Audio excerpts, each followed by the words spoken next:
presented by Geet Sangeet. Geet Sangeet.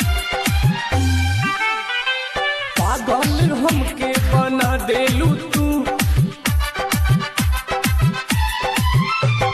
सपनों में आके जगा देलू तू।